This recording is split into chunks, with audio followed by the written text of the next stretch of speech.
जन्नत में लेके जाएगा रहमान का कलाम। सल्लु अलल हबीब सल्लल्लाहु तआला अला मुहम्मद। कुरान पाक की सबसे छोटी आयत कौन सी है? वद्दुहा वल फज्र। ये छोटी आयत है कुरान पाक की। वद्दुहा इसका क्या मतलब है? चाश्त की कसम।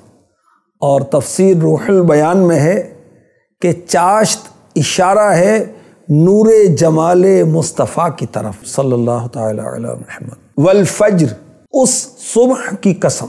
यहाँ फज्र से क्या मुराद है? 6 तफसीरें हैं और कुरान पाक का एक मुअज्जा आपको यहाँ में अर्ज करूँ। कुरान पाक की आयतें छोटी हैं या बड़ी हैं, सब में महके महके मदनी फूल हैं।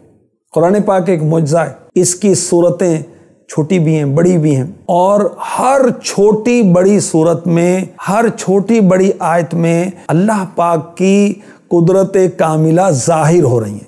अल्लाह ताला ने बड़ी सूरतों में बेशुमार खूबियाँ रखी हैं, तो छोटी सूरतों में भी बहुत खूबियाँ रखी हैं। छोटी सूरत भी मुअज्जा, बड़ी सूरत भी मुअज्जा है।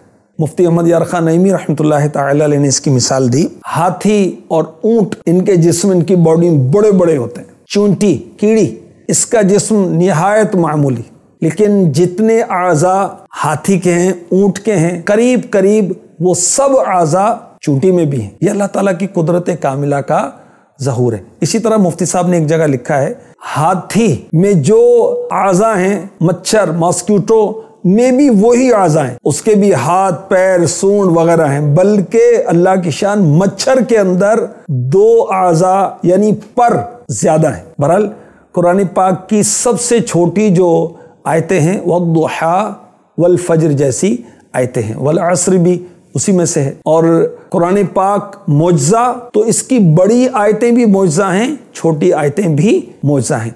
अल्लाह हमारा ताल्लुक़ कुरान से मजबूत फरमा दे। आमीन।